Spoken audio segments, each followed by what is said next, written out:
Hi, this is Paul. The Dark Horse podcast that Bret Weinstein did with Sam Harris came out right before my vacation. And that's why there's a delay in me making a commentary video of it. A few of you on Twitter and out in the real world said, "Oh, you're going to be all over this one." And that's right, I am. I listened to it on the day before I left, and I listened to it on my trip, and I've been listening to parts of it ever since. It was a great conversation. So the first thing I want to say to Bret and Sam, doing a Freddie thing here, is good job. It's a great conversation. Bravo to both of them for modeling what we should be doing in conversation. I think working hard to try and produce a lot of truth and more light than heat. They're not adversaries; they're friends. That much is clear. Sam was also on also had a conversation with Bret, and it was all really excellent. This is a lot of what I think many of us were hoping for from the IDW. I listened to Rebel Wisdom's conversation with John Vervaeke that was released, I think, the day after Christmas. And, I share a lot of the same sentiments as David of Rebel Wisdom. A little bit of disappointment in the IDW. We're hoping for more of what Jordan Peterson sort of unleashed. And in many ways, Jordan Peterson was missing in this conversation. Jordan just brings a lot to the table, and we've all been missing him, I think. And I really hope, I don't know whether he's been quiet because he's working. I don't know if he's been quiet because he hasn't felt up to any of this or whatever is going on in his life. I have no idea, but wish him well and really want him to get back into the game if he can. Realize just how hard all of this stuff is to talk about the big issues: determinism, free will, what is truth, how should we live. These are very, very difficult conversations, and so all of my commentary, which will have some combativeness in it, I'm sure, is all meant in the spirit of let's challenge each other's ideas vigorously, and let's see what we can figure out, and let's see what we can share, and let's see what we can articulate. One of the things that I was impressed by listening to this long conversation is what a generous host Bret is. I've listened to a few of his podcasts now, and I've really grown to appreciate his work in them. One of the Ben Shapiro's first Sunday series with Jordan Peterson that I did was both an example of how difficult it is to interview Jordan Peterson. Bret very much is patient and really wants to give his guest time to speak. Now, that might frustrate some of you because Sam goes on and on at some points, and it's almost a 4-hour conversation.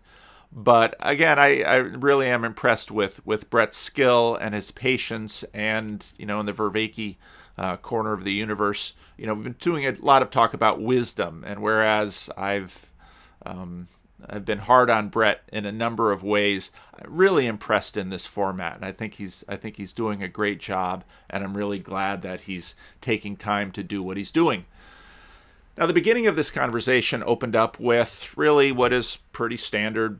Sam is perhaps on sort of a book tour, and he wants to talk about his book on lying. And now I haven't read the book, but knowing what I gather about Sam Harris, nothing I've heard from the treatment of the book has surprised me, given who Sam Harris is and what he's been doing. Now, there's really quite a good review of the book on Philosophy Now, and it sort of address some of the things that I would imagine would need to be addressed, and Bret addressed many of the same things. There's the definition of lying in terms of stating a falsehood, which is a very useful, rather low resolution binary perspective on the world. And there is a way of lying which is deceiving even with truthful words, and it has to do with a selective view of the truth. Now, all of this boils down to something that we've been talking about pretty much from the beginning, which is that the world is way too large for consciousness to fit into, that the world is complex. There are a near infinite number of truths that I could state about this messy office that I'm sitting in, only the corner of which you are seeing in a two-dimensional screen. But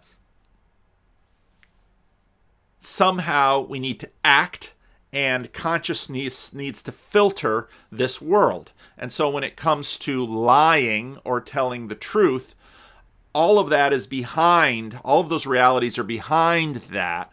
And so it is, as many people have noted throughout history, it is, you can lie with truthful words. And that's exactly where Bret goes in the conversation, and that's exactly where Sam does his usual thing about it, and where this review of it engages. And some of my thoughts about it were very much, maybe I'll read some of this review for you. It's not hard to see why Harris takes this view.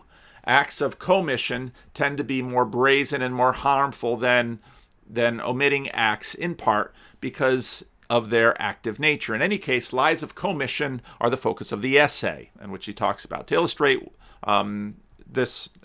what this involves, Harris gives example of his friend having to respond to an unwanted house guest asking if he minds him to stay longer. There's a question of, we have truth and love. That's a big conversation in Christianity because of what the Apostle Paul says in the New Testament.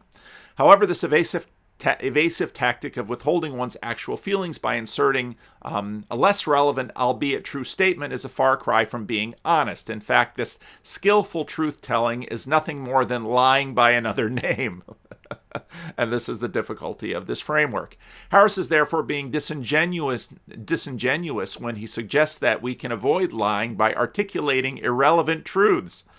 And, I think a lot of what's behind the timing, perhaps, of Bret's releasing of this book, as he talks quite a bit, Sam's releasing of this book, as he talks quite a bit about it with Bret, is the Trump administration, because Donald Trump has a way of speaking mistruths all the time, but the bullshitting that Vervaeke, and in fact I noticed that Bret used that term in this, and it made me wonder if Bret is listening to any of Vervaeke's stuff, but the bullshitting that is going on in this, that Trump is regularly accused of, is often just like a magician uses, and I think of Scott Adams in this conversation of, point over here, point over there, and all sides in a debate use this. In fact, it's a very skillful technique in terms of rhetoric. So the reviewer here finds Sam Harris's articulating irrelevant truths just as disingenuous as lying. Honesty requires that we bare our soul, so to speak, and potentially voice difficult truths, not simply avoiding them. Stating verifiable facts that have little to do with our real sentiments does not let us off the hook. Now remember, this is a psychotherapist writing this review. Despite his apparent inconsistencies in Sam's argument, in his view, truly caring for another person requires that we not gloss over hard truths. And I think this is commendable. I think this is also loving. And the place of love in Sam Harris's world that he doesn't want to connect with Christianity, I think should point him to perhaps having a conversation with Tom Holland. I'd like to see a more combative conversation with Tom Holland and Bret. I'd like to see him talk to Bret Weinstein too, but I'd really like to see him talk to Sam Harris. He maintained that an individual who is brutally honest, avoiding white lies and false encouragement, will have more beneficial relationships with others. That's true.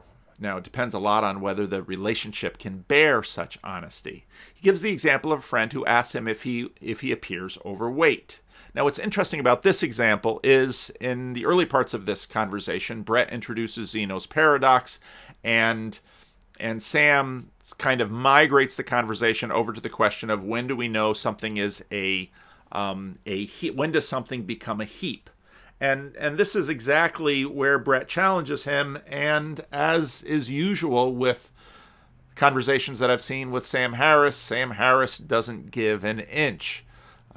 And I don't think this is a terribly helpful habit that Sam has with respect to some of these things. Because, well, are you overweight? Well, what is the ideal weight? what metrics do you have? The ideal weight in terms of appearance, the ideal weight in terms of longevity, the ideal weight in terms of a wrestling match, the ideal weight in terms of, and these are exactly the kinds of questions that Sam Harris's, now when I use the word naive here, I don't necessarily mean it pejoratively. When I use the word naive, I think very low resolution, rather simplistic view of the world. That this is where a lot of his schemes tend to fall short. And many, many people who have critiqued Sam's work have brought this forward. Sam responds honestly that his friend could lose 25 pounds. But again, Sam doesn't say you should lose 25 pounds to make weight at the wrestling match. You should use 25 pounds to perhaps decrease your risk of heart attack or stroke. You should lose 25 pounds to look better and hopefully, gain a spouse because you look more attractive. This is exactly the contextuality that Vervaeke's system has been bringing forward of relevance realization as opposed to Sam's rather flat view of truth and falsehood. And again, Bret tries to challenge him in the conversation about this. And get down to the last bit of this review. Harris's major and dubious assumption, however, is that complete honesty is possible. And that isn't because of a lack of intent or goodwill. That is because our difficulty in knowing the truth. And this is going to come up again and again in this conversation. The concept of unconscious motives or maladaptive psychological underpinnings that we know nothing about, or of bad faith, a form of self-deceit, are not considered in Harris's analysis. But consider the example that, in an effort to be a good, honest friend, Monica overcomes her hesitancy to tell Bridget that she looks fat in that tight-fitting dress. Although she doesn't recognize it, Monica is jealous of Bridget and unconsciously feels underlying self-deception and simple ignorance that prevents Monica from being able to articulate the underlying truth. One might argue that it is impossible for anyone to be truly honest about many things as long as he carries biased perspectives, hidden resentments, unresolved longings, unacknowledged insecurities, or a skewed view of self, to name just some of the inner human conditions, and before I named some of the outer conditions. However, if absolute honesty is impossible, then we are all liars by nature, at least to a degree. Perhaps the best we can do then is only lie in the ways that are intended to promote another's well-being, but that's going to be difficult for us too.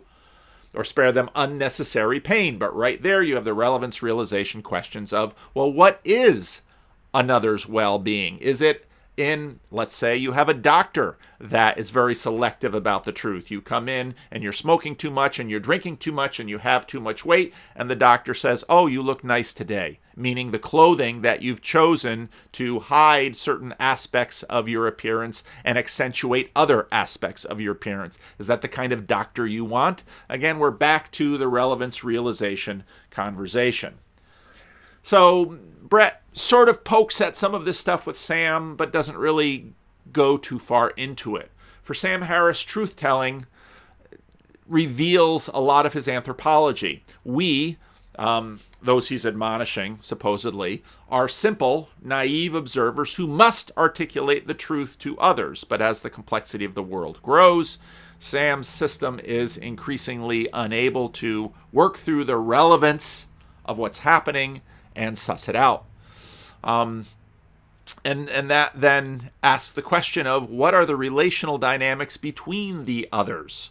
As this article pointed out, maybe Monica is feeling jealous about Bridget, and maybe Bridget looks like a supermodel but has gained 4 or 5 pounds because she's allowed herself some indulgent eating over the holidays, and the other woman is looking at her, and the other woman is maybe her mother who has put on a lot of weight, or maybe her mother or maybe a friend who's anorexic and everyone looks too fat. On and on and on and on you can go. And the shadow difficulty about Sam's approach to lying is that there is a hidden moral dismissiveness of others, that any lack of truth-telling is it done in bad faith? who are, others who are somehow ignorant or lying to themselves or others about the truth. Not to deliver the brutal truth is to rob others of agency, power, and causality. And again, I think there's a good point to be made in Sam's point about that, but it's contextualized by everything that's going on.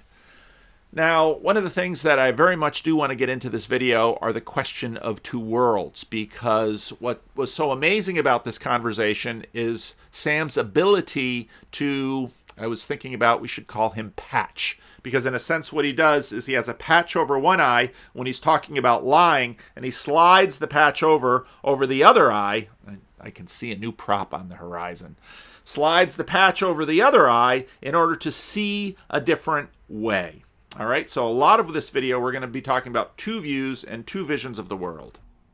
So in this first vision of the world, Sam sees through, let's say, the first person eye. And it's a rather simplistic, again, naive, low resolution view of the world where there's truth and falsehood and everything is sort of black and white. All right, now what's interesting is that's rather a scientistic approach to the world. It lacks nuance, but then he's going to act like a scientist and run it down.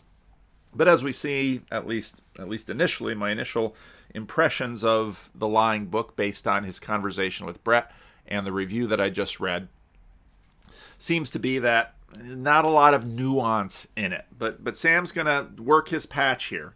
And so he has one eye that's sort of the first person eye. And we're going to talk about that as the manifest image.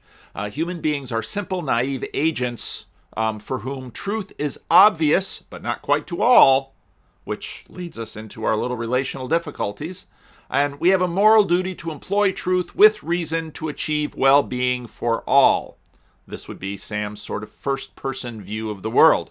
But very quickly, the conversation is going to turn over into free will. And that's where things get complicated for Sam. And what Sam does, in a sense, is shift the patch over to the other eye, and now he wants to talk like a scientist.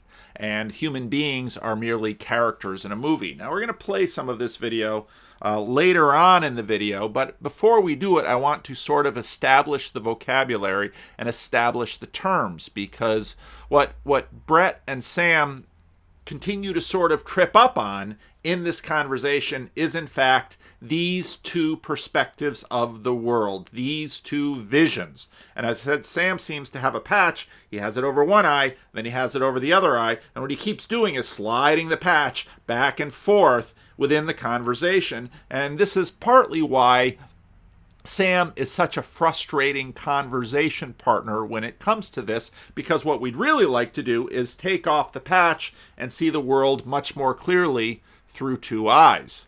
And one of the better, I have to thank Dr. Jim from Idaho, who brought this to me in a conversation that we had.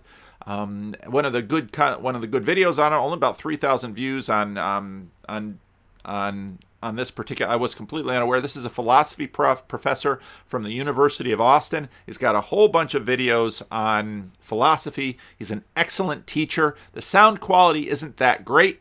Kudos to John Vervaeke for doing his series with the sound quality. I'd love to see more people like Professor Bonevac do conversations here.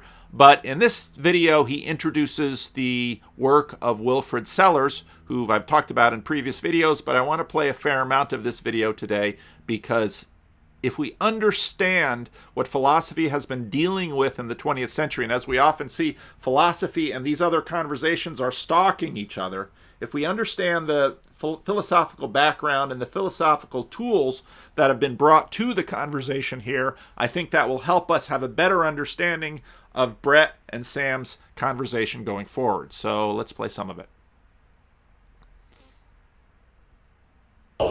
So I want to take some terms from one of the greatest 20th century philosophers. And again, I'm sorry, I've got no control over the quality of the recording that was happening in this video. It's not very good, but I'm sure I'll continue to look for other conversations and videos that have better sound on some of this stuff. Wilfrid Sellars. He was very concerned about this problem and introduced a terminology that I think is immensely helpful for thinking about the difficulties. Let's start with his definition of philosophy. It's a very, very broad definition. It will seem at first like not a very helpful one, but actually I think it's an extremely illuminating one. Let me start that again. The aim of philosophy, abstractly formulated, is to understand how things, in the broadest possible sense of the term, hang together in the broadest possible sense of the term. The idea is that the individual sciences describe individual parts of the world, aspects of our overall picture of the world, and so physics talks about physical objects and their interactions. In other words, we're going to be talking about the parts and the many. Some of you might remember that this was a good piece of the conversation between Jordan Peterson and Bishop Barron.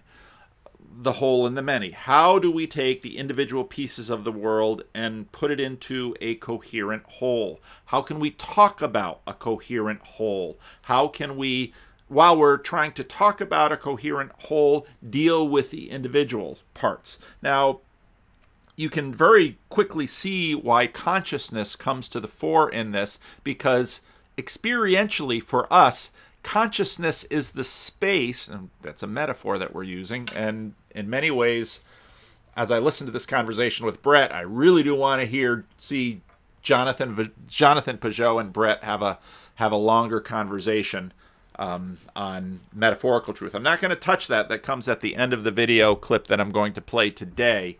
But so anyway, consciousness is the space in which we engage the particular, but also attempt to create the frame by which we can understand the particular, because the particular has no meaning outside the frame, I would argue, outside the stories which frame all of the particulars. And so Wilfrid Sellars wants to bring this together, and as we'll see, he's going to have to bring together two visions of the world. And this is why, again, I'm going to call Sam Harris Patch, because he's always sliding the patch from one eye to the other. And if you watch the Mythbusters on eye patches, there's this theory that pirates wore patches because out in the broad daylight, out in the open ocean, you want one eye which is adjusted to the light, but then if you go below decks, you want to slide the patch over and have one eye which is adjusted to the darkness. In a sense, it's a kind of ancient night vision. So what Sam Harris keeps doing is sliding that patch back and forth, and now Daniel Bonevac is going to tell us about these two eyes, these two visions that we're using. Biology talks about life. Astronomy talks about the heavenly bodies and the universe as a whole. We've got other sorts of theories, psychology, the study of the mind, sociology, the study of society.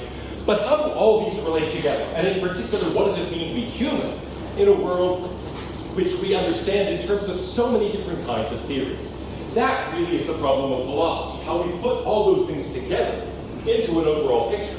Now, Sellars says this really wouldn't be so hard, except for the fact that there are two different kinds of pictures, two different kinds of images that we confront when we think about the world. Two different kinds of pictures, two different kinds of images that we confront when we look out at the world, again, through this space, through this vision of consciousness. Ourselves. The philosopher is confronted not by one complex many-dimensional picture, the unity of which, such as it is, he must come to appreciate, but by two pictures of essentially the same order of complexity, each of which purports to be a complete picture of man in the world, and which after separate scrutiny he must fuse into one vision. Two visions, each of which says, this is a complete vision, but there's reality and a lot of validation to both visions. And this is exactly, well, when I play the clip, you'll understand exactly why I'm phrasing it this way. These are the two visions of the world, okay? Here's a vision that says, this is the whole vision. Here's another vision that says, this is the whole vision. Philosophers look at both of those visions and say, we have to figure out how these visions relate to one another. Sellars calls these two perspectives the manifest image and the scientific image. And the problem of philosophy, he says, is the manifest image and the scientific image. Okay, we're going to talk about that a lot. Really something like the problem of stereoscopic vision. How to combine two different images into a unified picture. Now, our eyes do that all the time.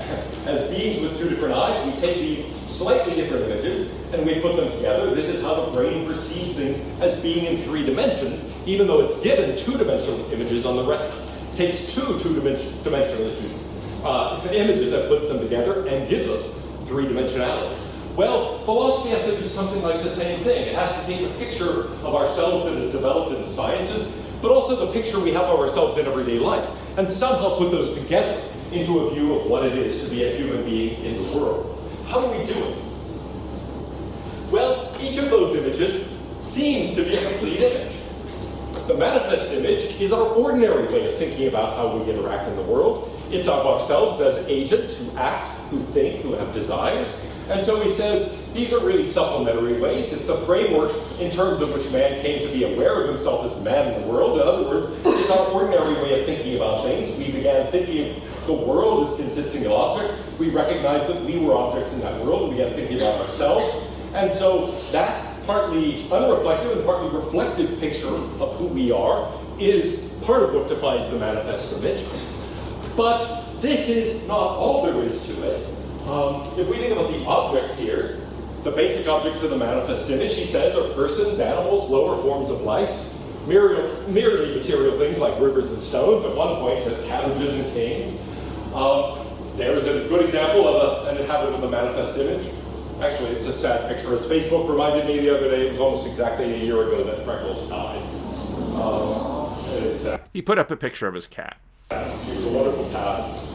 But so as not to depress you, I'll show you another image for the manifest image. That isn't one of my cats, but it really looks like one. Anyway, the scientific image is a different image of ourselves and of the world.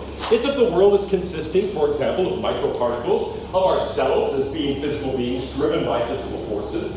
It is of a world that is controlled by maybe unconscious psychological forces or economic forces, or a variety of other kinds of forces that social scientists, that psychologists, that physicists and others have proposed as being fundamental to the way the world works. Now, what's interesting here, again, getting back to the lying conversation with respect to Sam Harris, is that in many ways, Sam's view of lying is part of the manifest image. Like, they're a liar. They're lying. In other ways, if you look over at the scientific view, well, a psychologist will say, well, this lying business is very, very complicated because we deal in a world full of many subtle truths, and we're not exactly sure, well, is my friend overweight? Overweight for what? Overweight towards what end? As a sumo wrestler? I don't know if you can be overweight. As a wrestler of a certain weight class? Oh yeah, he's overweight. For your health. You know, and these things stalk. And so the scientific vision has a certain, is a little bit a different kind of thing from this manifest vision. And we want to try and put these two things together. And so Sam, again, sort of like a patch over his eyes, keeps flipping them back and forth. Now he's seeing through one eye, now he's seeing through another eye, but Sam never saying, I'm seeing through this eye, I'm seeing through that eye, until we get to the conversation about free will, where we really start seeing him flip this patch back and forth. And so, as soon as you get, you might say, the introduction of theoretical objects, things that are not themselves observable, something dramatic changes. Over the weekend, one of you sent me a question saying it was unclear to you how this idea of the two-level theory is connected to the basic theses of the Enlightenment, to the theses of truth and knowledge and objectivity and progress and so on. And I said, well, actually, here's the thing, something new happens. As long as we're just describing things that are visible to us, then it's one issue. We can do that at a level that still remains within the framework of the manifest image. When somebody like Galileo is just looking up at the stars and he's charting their movements, that's something that we can do within the framework of the manifest image itself. In other words, while we are dealing with things that are obvious to us, that are visible to us, we can deal with that sort of within the manifest image. But when we are dealing with things that we can't see, like things beneath the imagined truth-telling or the imagined lying by the other person, now suddenly we're delving into the realm of the scientific. And so the space of these two images is vitally important. But as soon as we introduce something new, some sort of theoretical object, some theoretical entity, like an atom or a quark, a proton, something that is really not directly observable, and it doesn't have to be physical. Again, it could be the ego, the superego. It could be some other kind of consideration. Whatever it is, we introduce this, and now suddenly we have the two-level theory.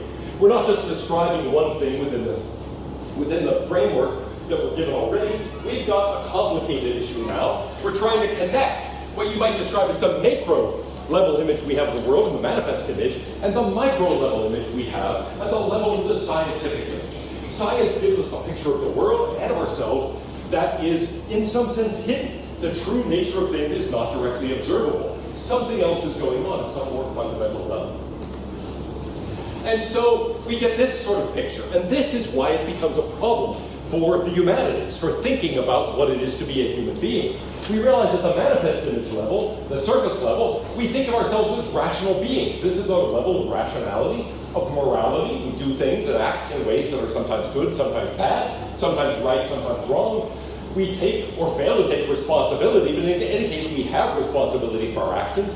We make decisions, we make choices, we act, and we have to take the responsibility for what we do.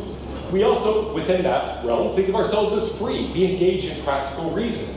We say, why should I do that? We think about problems and try to find solutions. Now, again, pay attention.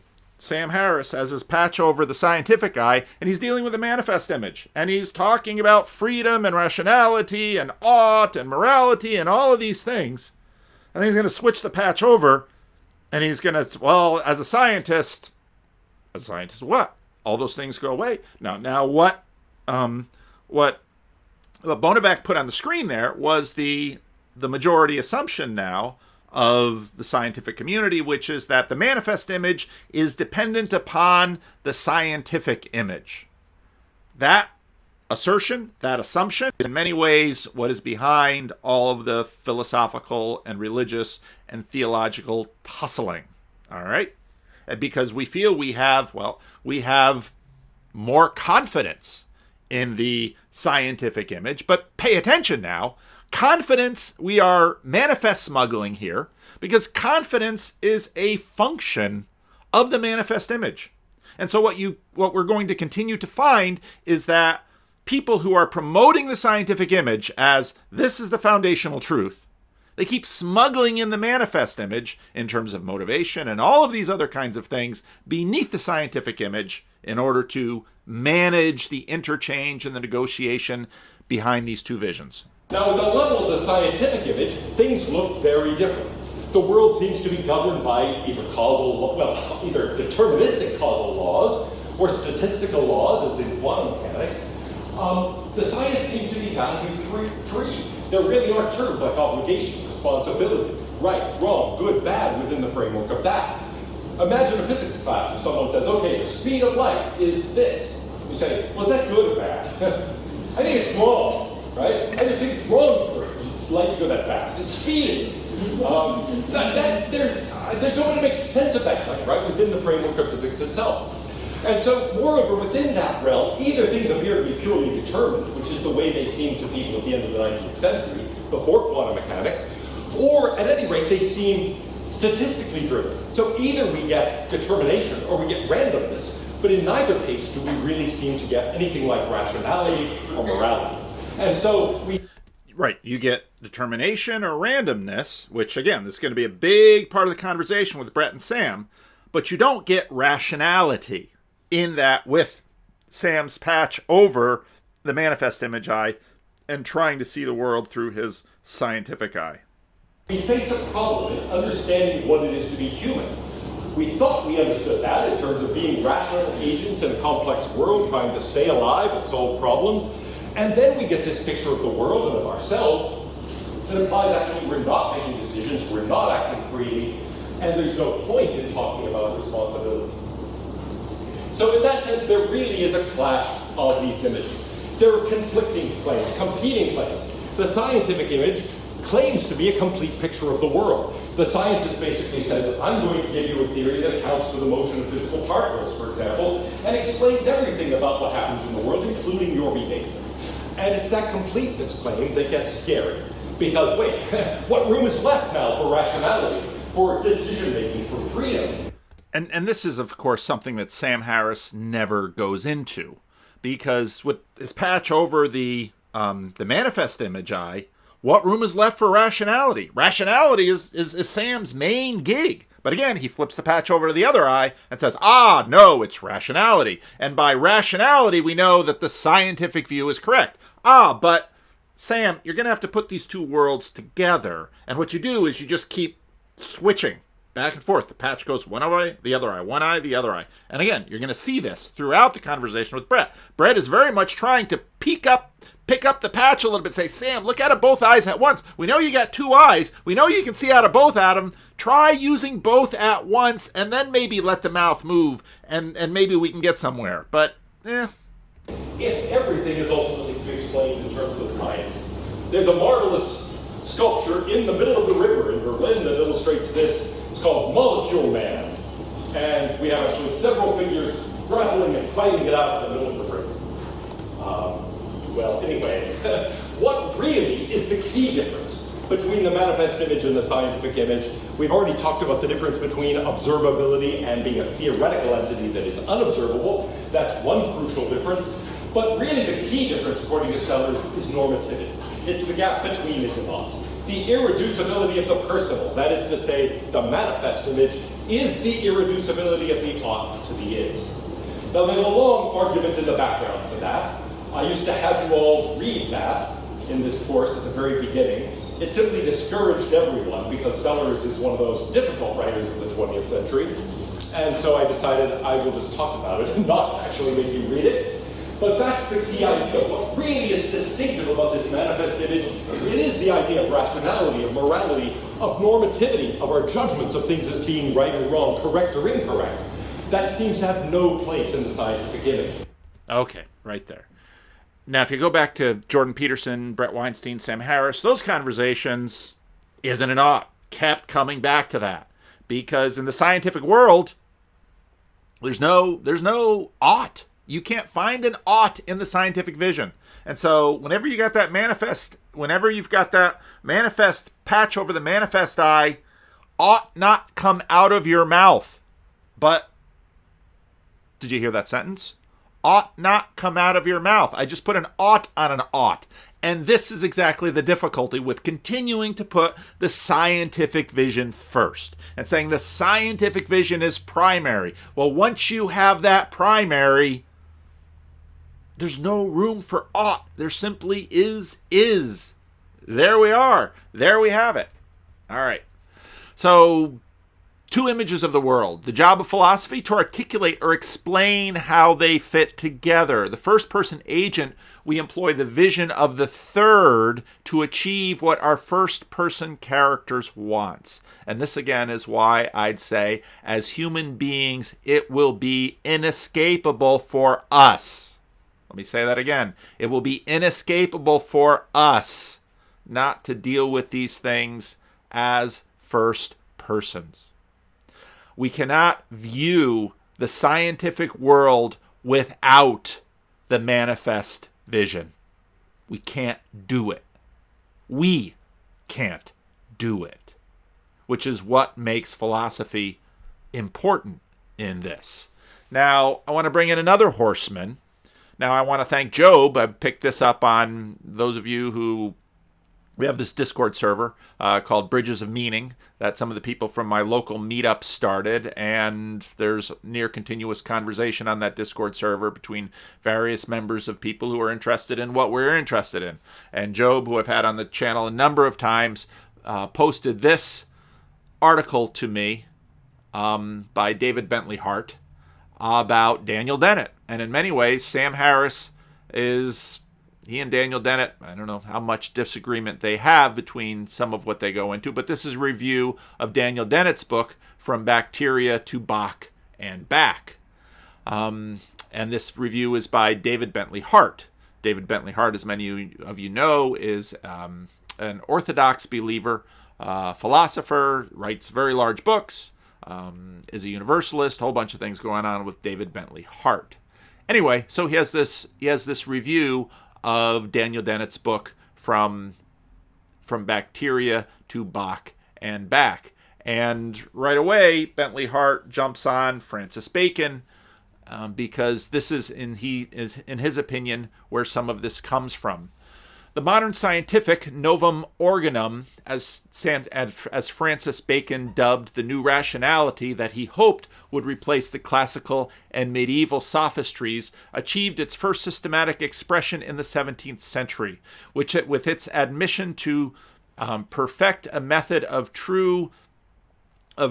pure induction. In other words, the scientific image is a tool that we have developed in order to see the world, to achieve certain things. All right? This is a tool. This is a human thing. This is downstream of human beings. All right? Achieved its first systematic expression in the 17th century. With its ambition to perfect a method of pure induction, it proposed to the imagination the idea of a real physical world hidden behind the apparent one. Now, later on, we're going to talk about Hoffman and his idea of interface. That's going to come up between Bret and Sam in that. And now what Bentley Hart is saying, this goes all the way back to Francis Bacon, that there's a real world hidden behind the apparent one, an occult realm of pure material causation, utterly devoid of all the properties of mind. And this is, in a sense, why pantheism is a way to try to, once again, address, if you've been following this little corner of the universe, JP has been putting forth pantheism. Pantheism is a way to try and bring consciousness back into the conversation, because that's the challenge that we're facing. So a real physical world hidden behind the apparent one, an occult realm of pure material causation, utterly devoid of all the properties of mind, most especially intentional purposes. From at least the time of Galileo, a division was introduced between what Wilfrid Sellars calls the manifest image and the scientific image, between, that is, the phenomenal world we experience and that imperceptible order of purely material forces that compose its physical substrate. So there you see what David Bonevac was talking about. And at least at first, the divorce was amicable, inasmuch as phenomenal qualities were still granted a certain legitimacy. They were simply surrendered to the custody of the immaterial soul. But mind was now conceived of as an expression within the frame of nature. Okay, so then you have the framing. And nature, what nature has come to understand, if you read C.S. Lewis's Discarded Image, nature goes from being a personal thing, a woman, a creature, a creation, into this ossified realm of laws that is impersonal. And we're going to be talking about that quite a bit in subsequent videos, in all likelihood. In the pre-modern vision of things, the cosmos had been seen as an inherently purposive structure of diverse but integral, inseparable, rational relations.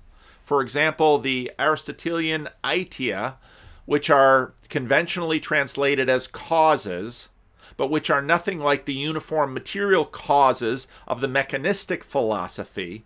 And so the natural order was seen as a reality already akin to intellect. Hence the mind, rather than an anomalous tenant of an alien universe, was instead the most concentrated and luminous expression of nature's deepest essence. That is why it could pass with such wanton liberty through the veil of Isis and even deeper into nature's image inner mysteries. The Cartesian picture, by contrast, was a chimera, an ungainly intrinsic alliance of antinomies. Sam and Bret will have quite a few interesting things to say about paradoxes. Antinomies have an interesting relationship to paradoxes, and I wish they had brought that word into the conversation. And reason abhors a dualism. Moreover, the sciences in their modern form aspire to universal explanation, ideally by way of the most comprehensive and parsimonious principles possible. You'll find that word parsimony used quite a bit by Bret and Sam in the conversation, and I had to look it up because parsimonious, I thought of, people being parsimonious, but in terms of evolutionary conversations, it has much more to do with simplicity, the preference for the most simple explanation for something rather than the most complex. So it was inevitable that what began as an imperfect method for studying concrete particulars would soon metastasize into a metaphysics of the whole reality. The manifest image was soon demoted to sheer illusion, and the mind was perceived, and the mind that perceived it as an emergent product of the real, which is to say, mindless causal order. Now, David Bentley Hart can write some long books, but he's doing a good job of succinctly boiling this down right here. Here in this phantom space between the phenomenal and the physical worlds is just where the most interesting questions should probably be raised. But Dennett has no use for those. He is content with the stark choice with which the modern picture confronts us, to adopt either a Cartesian dualism or a thoroughgoing mechanistic monism. And that is rather a pity, since in fact both options are equally absurd. And he'll go on to talk about this. Now, a lot of what David Bentley Hart has to say in this article about Dennett, I think, holds also true of Sam in this conversation. I'm going to scroll down more towards the end. For Dennett, the scientific image is the only one that corresponds to reality. The manifest image, by contrast, is a collection of useful illusions. Now, this is where we're going to get into Bret Weinstein's metaphysical truth. Now, I'm actually most interested in the last hour of this conversation, which I'm not going to touch on in this video because the conversation is almost 4 hours long. And in many ways, a lot of this other stuff is prolegomena. We want to talk about this stuff before we get to Sam's idea of metaphorical truth, or Bret's idea of metaphorical truth, and Sam's mere dismissiveness of a bunch of this when he has the patch over one of his eyes. I'll read this again. The manifest image, by contrast, is a collection of useful illusions shaped by evolution to provide the interface between our brains and the world, and thus allows us to interact with our environments. The phenomenal qualities that compose our experience, the meanings and intentions that follow our thoughts, the whole world of perception and interpretation, these are merely how the machinery of our nervous systems and brains represent reality to us for purely practical reasons.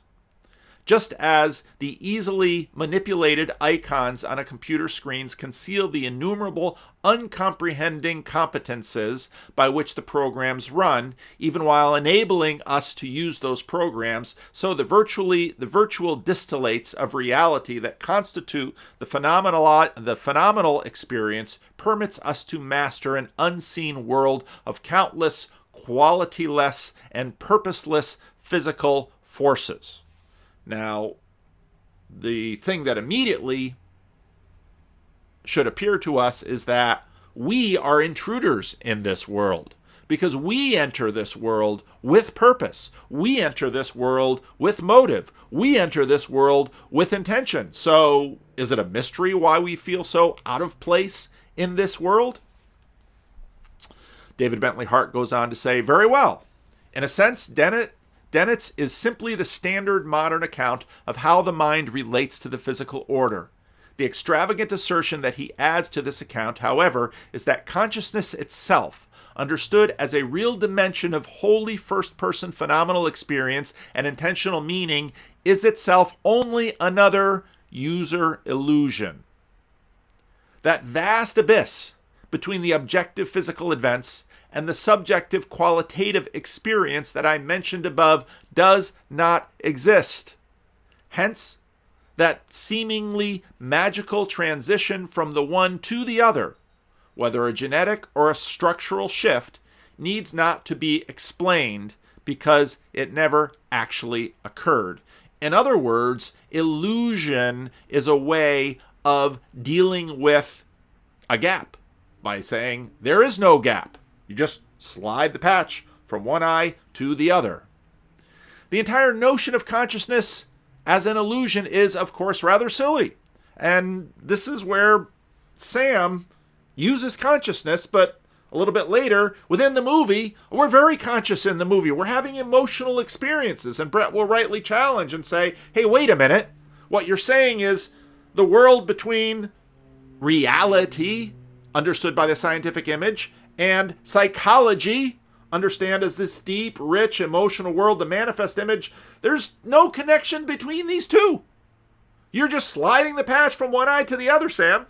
Bret won't use that language, but I will because I'm a pastor. I come up with illustrations to try and make what is evident in the conversation a little bit more clear, to try to put a handle on it. The entire notion of consciousness is an illusion, of course, rather silly. Dennett has been making the argument for most of his career, and it is just abrasively counterintuitive enough to create the strong suspicion in many that it must be more philosophically cogent than it seems. Because surely no one would say such a thing if there was not some subtle and penetrating truth hidden behind the apparent absurdity. But there is none. The simple truth of the matter is that Dennett is a fanatic. He believes so fiercely in the unique authority and absolutely comprehensive competency of the third-person scientific perspective that he is willing to deny not only the analytic authority, but also the actual existence of the first-person vantage. At the very least, though, he is an intellectually consistent fanatic, inasmuch as he correctly grasps, as many other physical reductionists do not, that consciousness really is irreconcilable with a coherent metaphysical naturalism. I don't think Sam gets to that point. I think Sam just keeps switching eyes with his patch. Since, however, the position he champions is inherently ridiculous, the only way that he can argue on its behalf is by relentlessly and in as many ways as possible changing the subject whenever the obvious objections are raised. And I would assert that, in fact, this is a lot of what we see going on in Sam Harris's talk with Jordan Peterson, and now Sam Harris's talk with Bret Weinstein. I'll read the last paragraph of David Bentley Hart's piece. Perhaps the scientific and manifest images are both accurate. Then again, perhaps only the manifest image is.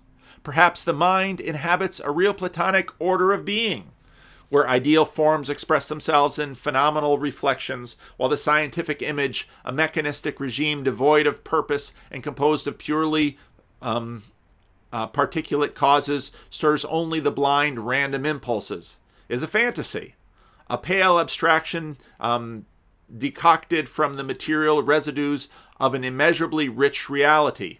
Certainly, if Dennett's book encourages one to adopt any position at all, reason dictates that it be something like the exact reverse of the one he defends.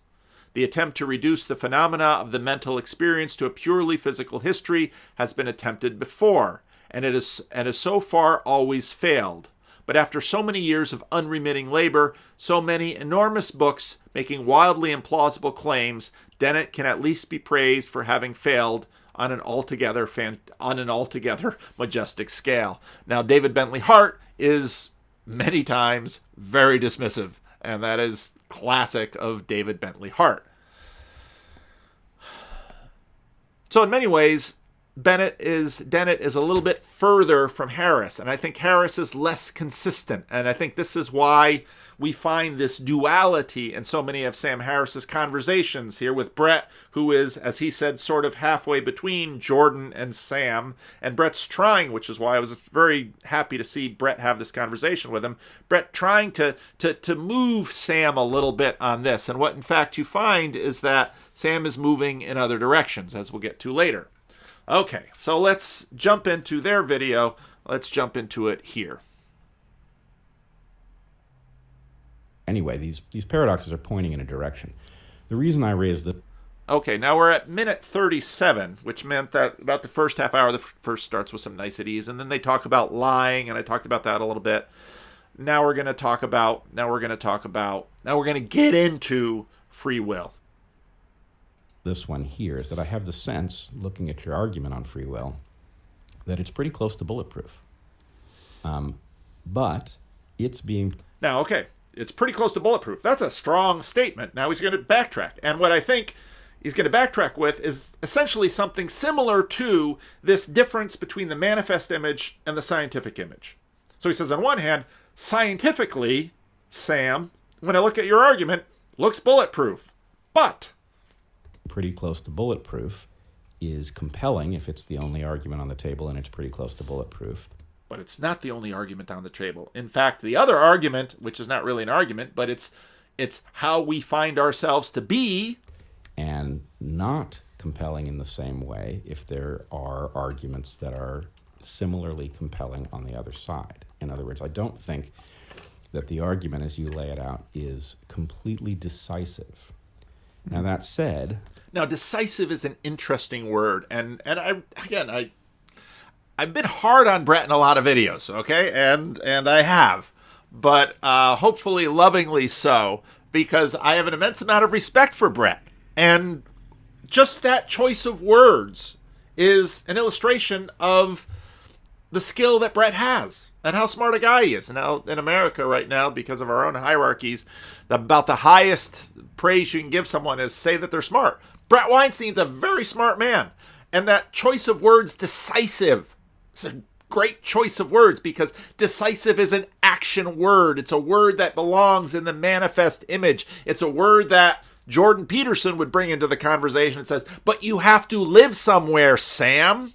And there is no ought in your world. And in fact, action is all about ought. What ought I to do now? And we spent the first half hour saying you ought not to lie. You ought to tell the truth. Now we're going to slide the patch over.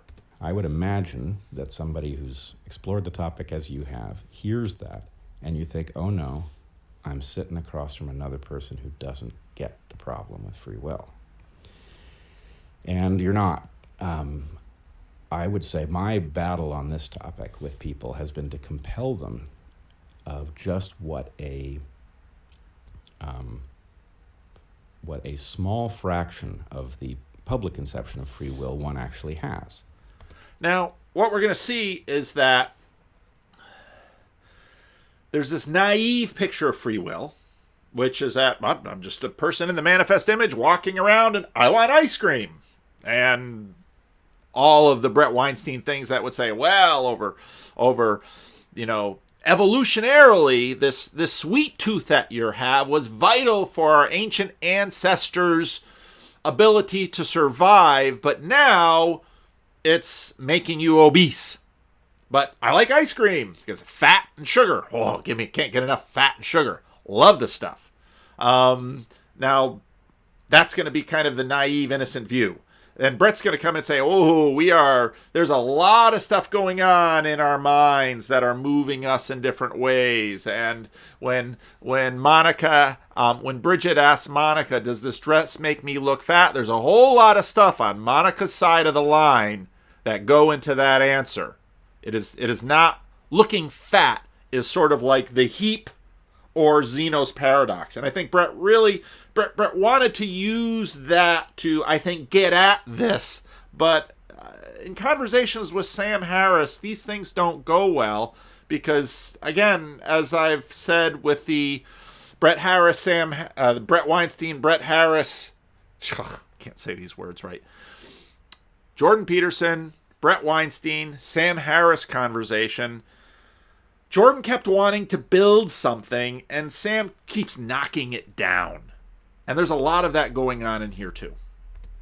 But the question, I think the thing that separates you and me is you believe free will is actually a non-entity. And I believe it is a dim shadow of what people would like it to be and what many people think it is, but not non-existent. And that the fact of its being difficult to attain but not non-existent is actually a vital fact. Okay, so in a sense, what Bret has sort of mapped out here is a worldview. And it's a worldview in which some people are more enlightened, more free than others because of their ability to understand the scientific image about human beings. Okay? because what the scientific image affords us is a degree of control and agency. In other words, what the scientific image does is increases our agency. So the more we know, and then Bret says, okay, we hold a mirror up to ourselves. The more we know about ourselves, the more I can walk down the street and say, oh, I like ice cream. But that's just my evolutionary self trying to bullshit the little wanter inside of me, and in order to not be overweight, to use Sam Harris's thing, in order to not be overweight, I need to learn how to say no to the ice cream. All right. Now, it's important to note that human beings have been dealing with this long before Francis Bacon or the scientific image ever came about. Again, you'll find this in the Apostle Paul, the good that I would do, I would not do. The Greek conversations about virtue, what I should do, what I shouldn't do. And all of this is based on a certain conception of the world that is highly rational and assumes agency. And so right away, this scientific view of the world is a tremendous tool in the hands of agents. But what has happened, as David Bentley Hart notes, is that in a sense, the tool has consumed its maker. And we in fact have images of this in our fears and our future of the fears, where we imagine AI will consume humanity and replace us. This is the long march of evolution, where we are consumed by what we make with our hands. Now, I would assert this is a biblical theme as well, because in the Bible we long for glory, and one of the coolest parables in the Old Testament comes in Isaiah chapter 5, where God makes a vineyard and gives it to the people. But here's the funny thing about wine in the Bible, that wine is on one hand emblematic of glory, but wine consumes us, or wine can consume us. And so we always have this challenge between the tool maker and the tool. And will the tools of the tool maker destroy ourselves? Now, there's another conversation which Bret Harris gets into this that I might want to comment on, but I'll save that for another day. One that's necessary, and one that's reflected actually in a lot of the things that people know about how you run your life. Right. Well, so let me make a few distinctions, which I think will be useful, because it's easy to lose sight of what the actual territory here is. So to say that free will is an illusion or is nonsensical, or that we don't have it, is not to say that there's no such thing as freedom or... See, now we're going to wind Sam zipping this patch back and forth over his eyes. Back and forth real quick. It's a lot of swapping here. Not much integrating. So listen very carefully to that framework as he talks here, because he's going to use a lot of words to try to... You want to keep these worlds apart, but he wants to deny that there's a problem between them. Or autonomy is an illusion or is nonsensical, or that we don't have it, is not to say that there's no such thing as freedom or autonomy or a difference between being coerced. In which world is there freedom, and in which world is there not? Because there is no world, there's no freedom in the scientific image. That's the point. There is freedom in the manifest image. In one circumstance, or free to do what you want in another. I mean, those we have to preserve those. We have to preserve the manifest image. Differences in human life and our preferences there, and I share those preferences. To not be in a prison camp in North Korea is a good thing, and what's bad about being forced to be there are all the obvious bad things about being deprived of freedom. Now, if you go back to the Jordan Peterson, Sam Harris thing, he scales up these psychological good and bad judgments into metaphysical realms. And to have no governance over your day-to-day existence. So the problem with free will is that, let's look at the basic claim. The problem with free will is that you're looking at two different visions, Sam, but you don't know that. And you're rubbing this patch over your eyes, but you don't pay attention, and you're not delineating that. You're not delineating these two worlds when you're talking. And that's the problem. in your view here? There's the sense, the libertarian sense, what's called in philosophy, the libertarian sense of free will, which is, I would argue, people's default sense of it. That's the naive, okay? I'm going to use that word. That's the naive view of, I want ice cream. I'm a thing. Want, that's how I feel. Ice cream, that's a thing out there. This is the world in which Sam lectures us about lying. Okay? That's the world he uses to lecture us about lying. This is a notion that the problem with it is that it really is impossible to map onto the physics of things, whatever they are. And it's right there. It's the Sam Harris thing. Your lying book, it's impossible to map onto your physics. Those are living in two different worlds, Sam. So my argument is that any statement of causality, whether you're talking about a deterministic universe where effects follow from causes ad infinitum, and these causes of necessity precede anyone's conscious intent. I mean, your conscious intent is something that is happening on the back of, in our case, neurophysiology and gene transcription, and on backward to the Big Bang. That isn't a basis for this notion of libertarian free will, but nor. Okay, the libertarian free will, the world in which he wrote this book about lying with his wife, there's no room for that in this scientific world. Is any invocation of randomness into the picture. So however you...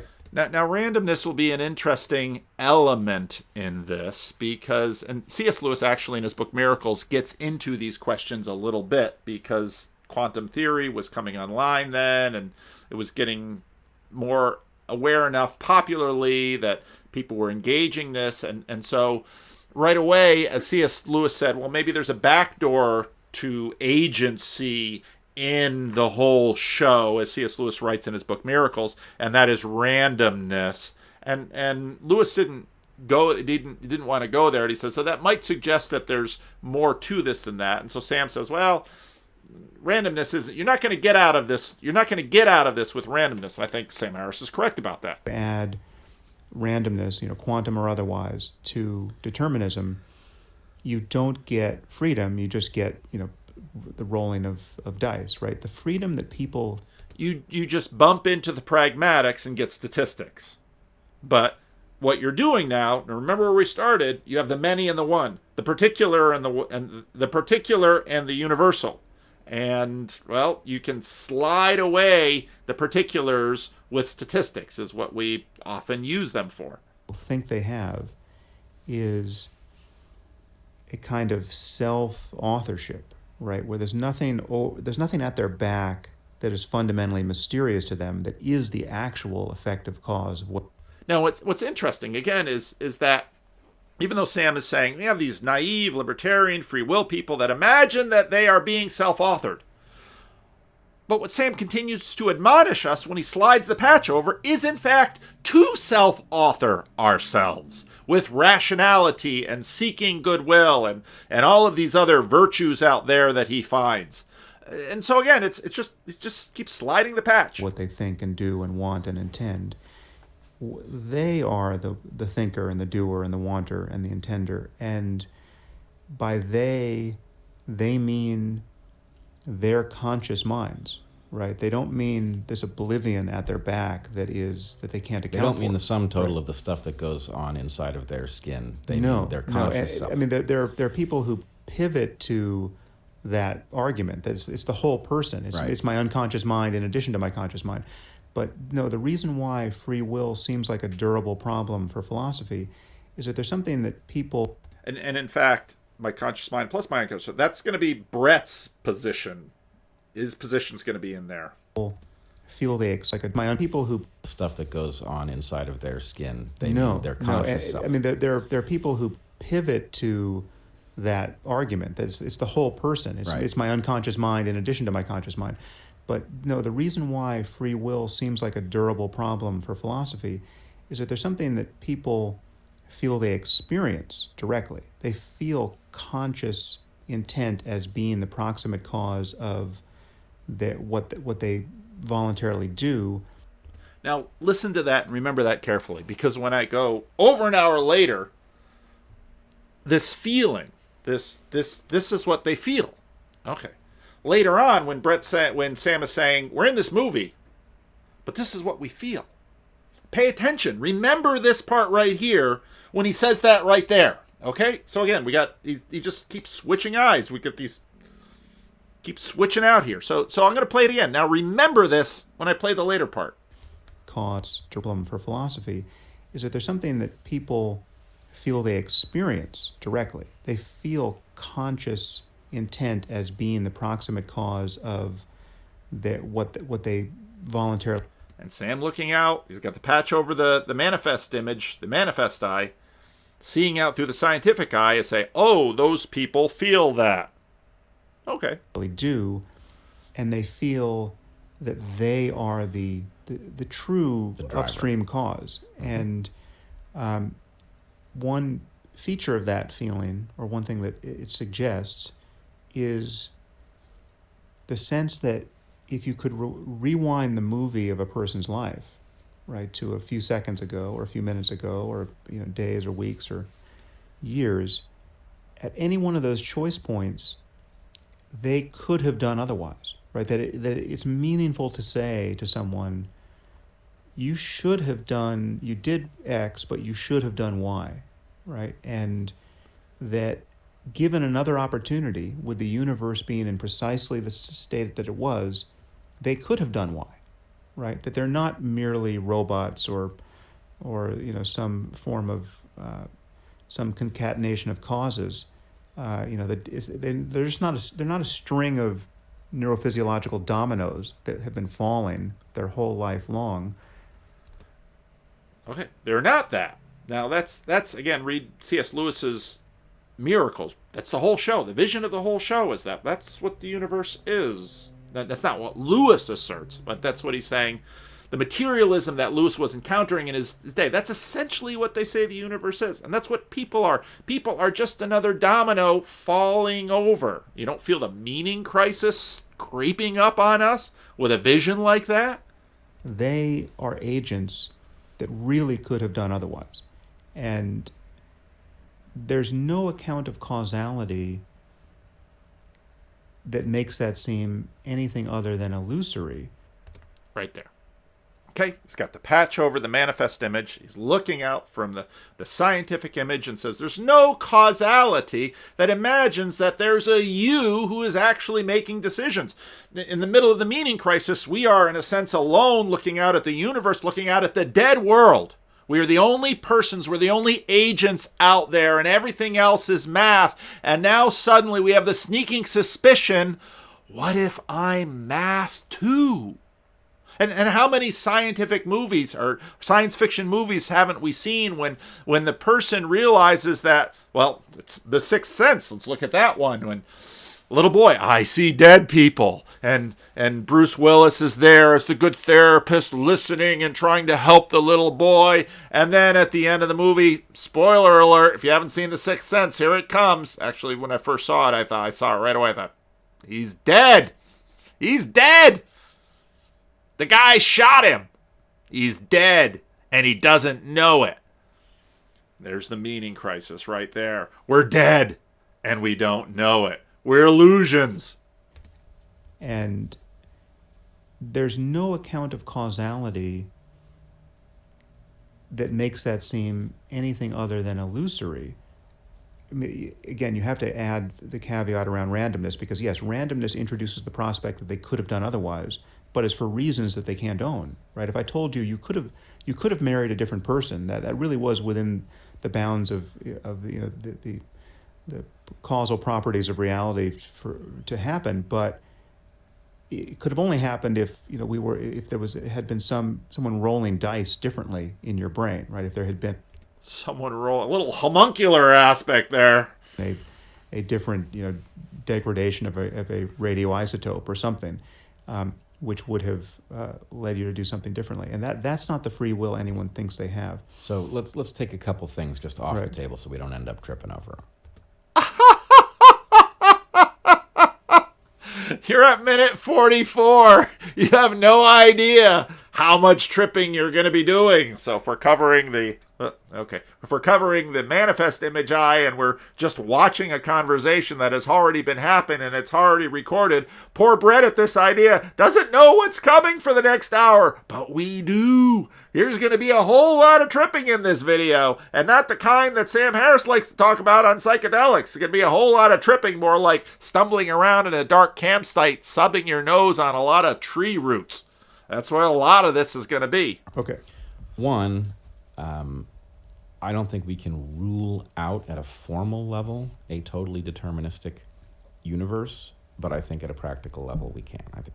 And now what do you mean? What does he mean by that? Well, we can't, when we're trying to think about what we are, we can't not imagine that maybe, well, and I think the reason Bret wants to take this off the table right here is because Bret's saying, I don't want to think about the world that way. But this is exactly how Sam thinks about it. That we're in a purely deterministic universe and we're all trapped in our bodies and we're just watching the movie play.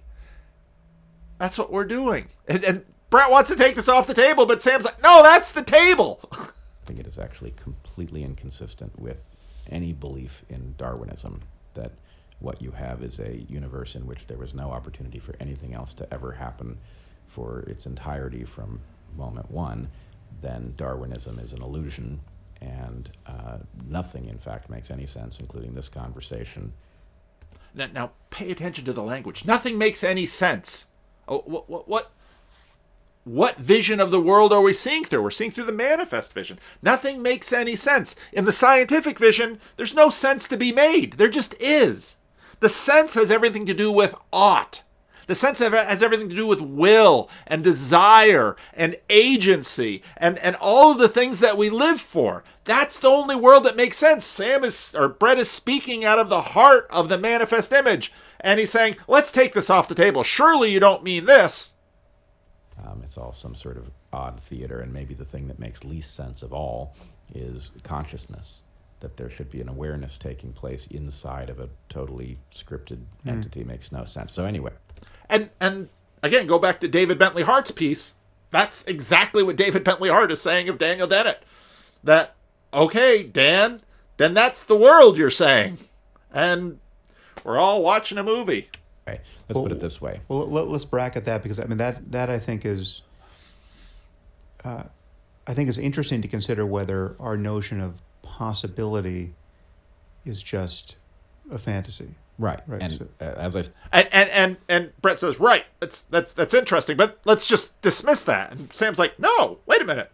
That's not dismiss that. That's through the scientific image, the scientific vision. There's no possibility. There's no potential. It's like, wait a minute. We started this conversation out, you writing this book about lying. About if there's no more willful thing we imagine in the manifest image, it's truth-telling or deceit or lying. It's colonizing other people through shaping the world through our words. That's where we started this conversation. I said you can't rule it out completely. It could be that the whole thing, I mean, frankly, it could be that we exist inside a deterministic computer in which somebody had a purpose in getting us to have this conversation and feel some way within it. And okay, now we're living in a computer. What does that mean? Now that's an image, and that's in. I like coming back to the simulation. I think simulation exactly the wrong word for that, but that we're living within a computer. Well, see, and what that means is that there's agency and purpose in this program we're running through, but the agency and purpose isn't our own. It belongs to someone at another level. And we hate this thought. We hate this thought. We hate this thought because by the nature of consciousness and the way we use story and understand ourselves to be stories, we're the center of the story. And we hate this thought because this thought makes someone else, makes us all pawns. And we don't like that. All sorts of things have to be left formally on the map. But I think at a practical level, A, there's no percentage in it. If this really is a totally deterministic universe, then it's hard to even know how to complete that sentence. The level of pointlessness of anything other than simply doing what you deterministically have no choice but to do is...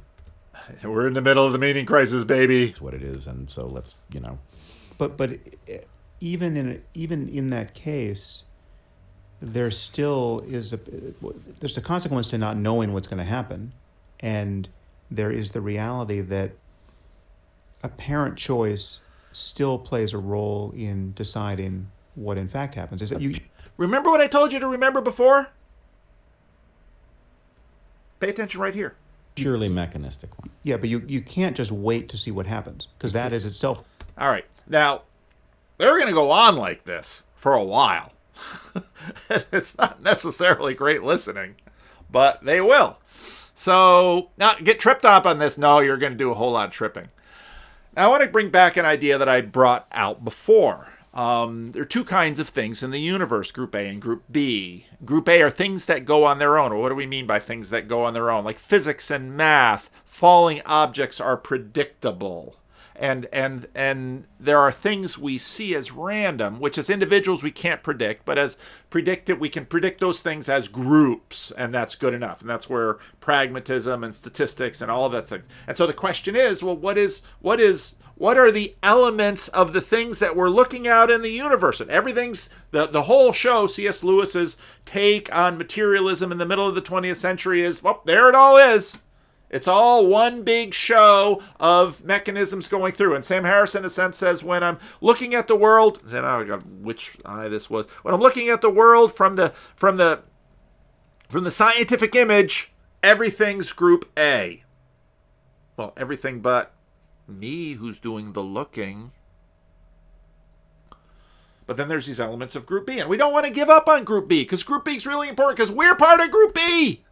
Group B says things that watch and choose and employ reason and colonize things in Group A so that we can do all these wonderful things with reason that Sam says we ought to keep doing, and not dirty old religion, but reason. Reason where we can make decisions about DDT and kill all those nasty bugs, and we can go down the road and we can see ice cream and say, oh, I shouldn't eat ice cream. I want to stay trim. Because I don't want to look overweight. Look overweight. Why? Look overweight for the sumo wrestling contest. Look overweight for the my weight class in wrestling or boxing, or overweight in terms of my doctor says I should lose weight for my cholesterol and my blood pressure, or what exactly is the ideal weight for a human being, Sam? Well, it all depends. And this is where, again, we get into the relevance realization that John Vervaeke works on. Relevance, those if you're going to listen to, if you can't listen to all of John's stuff, listen to John's stuff on relevance and Darwin. That section blew my mind, because Bret brings into the question, well, via Darwinism, see now right here, it's via Darwinism, because Darwinism is a perspective that says there's no purpose. Well, then what is the mechanism that is actually yielding the world in all of its complexity that we see here? Well, the mechanism is all of this choosing by creatures that, well, I'm going to go over here where the grass is greener, and I'm not going to stay over here by a lump and be a stupid cow starving on a rock because I can't figure out how to walk 3 steps and eat the grass. So, but there's a lot of telos smuggling that goes on in this stuff, because there's purpose, because the cow wants to eat the grass, and so then we try to scale everything up from survival, but it isn't just survival, because so then we draw the line at survival, and then suddenly we're back with Jordan Peterson and Matt Dillahunty, and we're back to instinct, and C.S. Lewis and in the Abolition of Man, where, well, wait a minute. The problem with instinct is we have lots of them. So I'm walking down the street and I see ice cream on one side, and I see maybe a girl I'd like to meet on the other side, and I think, well, I could eat ice cream and that would feel really good, but the more ice cream I eat, chances of getting the girl are less because I'll look like Jabba the Hutt. So suddenly, which instinct? My instinct to procreate or my instinct to have all that sugar and fat? Which one's going to win? You can't do it just instinct, and suddenly we have rationality, we have choosers, we have agents. We choose to act towards preferred outcomes. And where does this preference come? It comes from will. Where does our desire come from? It comes from each other. Well, what do you mean it comes from each other? Is it just a social construct? Where is it coming from? So we have two kinds of things in the universe, and Sam looks out one air and says, it's just all group A. Looks out on the other side and say, be rational, don't lie, do many things. Be a good person. Get rid of religion. It's like, Sam, what kind of crazy eye test are you trying to run on us here? Alfred North Whitehead, fun guy to bring into this conversation, brings these issues up. Oh, I hate when I don't have a slide that. Let's see if I can pull up the slide. Talks about purpose and reason. But the point to which I wish to draw attention is the massive evidence lying outside the physiological method, which is simply ignored in the prevalent scientific doctrine. This is the problem of the scientific image, that everybody's looking through the scientific image and saying, oh, I see everything. But what they don't see is themselves. Because they don't see that. They're seeing the scientific image through a perspective. And they're seeing it with heart and will and mind and desire. There's purpose all over the place. The conduct of human affairs is entirely dominated by a recognition of foresight determining purpose, and purpose issuing in conduct. Almost every sentence we utter and every judgment we form presuppose our unfailing experience of this element in life from the manifest image. The evidence is so overwhelming, the belief so unquestioning, the evidence of language so decisive that it is difficult to know where to begin in demonstrating it. For example, we speak of the policy of a statesman or a business corporation. Cut out the notion of final causation and the word policy has lost its meaning. As I write this lecture I intend to deliver in Princeton University, cut out the notion of final causation and this intention is without meaning. Again, consider the voyage of the battleship Utah. I was just at Pearl Harbor. Battleship Utah. It's in the Pearl Harbor story. The battleship Utah rounds the South American continent. Consider first the ship itself. We are asked to believe that the concourse of atoms, of iron, of nitrogen, and of other sorts of chemical elements into the form of the ship, of its armor, of its guns, of its engines, of the ammunition, of its stores of food, that this concourse is purely the outcome of the same physical laws by which the ocean waves aimlessly beat on the coasts of Maine or Pearl Harbor. There could be no aim in one episode, there could be no more aim in one episode than in another. The activity of the shipbuilders is merely analogous to the rolling of the shingle on the beach. That's through the scientific image. No, it's just what comes. There is no human-created climate change because humans are natural, and this is simply how the world ends for human beings that come to this point. We are, of course, reminded that the neglect of this evidence arises from the fact that it lies outside the scope of the methodology of the science. We don't pay attention to the eyeball looking out at the scientific method. That method consists in tracing the persistence of the physical and the chemical principles throughout the physiological operation. Someone is doing the tracking. The brilliant success of this method is admitted. But you cannot limit a problem by reason of a method of attack. The problem is to understand the operations of an animal body. There is clear evidence that certain operations of certain animal bodies depend upon the foresight of an end and the purpose to attain it. It is no solution of the problem to ignore this evidence because other operations have been explained in terms of the physical and chemical laws. The existence of a problem is not even acknowledged. It is vehemently denied. This is exactly what we're finding with Sam and Daniel Dennett. Many of the scientists have patiently designed experiments for the purpose of substantiating his belief that animal operations are motivated by no purposes. He has perhaps spent his spare time in writing articles to prove that human beings are as other animals, so that purpose is a category irrelevant for the explanation of their bodily activities. His own purpose for proving that they are purposeless constitute an interesting subject of the study. Alfred North Whitehead, you can find this on Anthony Flood's website. So, in other words, they're sitting like Sam Harris with a patch over one eye and saying, oh, no purpose here, can't find any. Who's doing the looking? So we have Two-Eyed Sam, but one at a time, please. You have the scientific image with Daniel Dennett. Free will is an illusion. Bret says, well, let's get these out of the way so we don't trip on them. No, there's no getting him out of the way. This is his view, but he's got a patch over one eye. And Bret's like, well, wait, which Sam am I talking to? And so I'm going to spend an hour on this. Then Sam's manifest image. You must not tell a lie. Live as if you can see the truth, simply naively. You can choose your words carefully. You are offering the other party information, or maybe they're dirty liars and deceivers, and you're challenging them and correcting them. You are challenging the other party to stop lying. In fact, he and his wife will write a whole book about it. But over an hour later, after a whole lot of tripping, back we come to the two of them, and let's listen in on some more.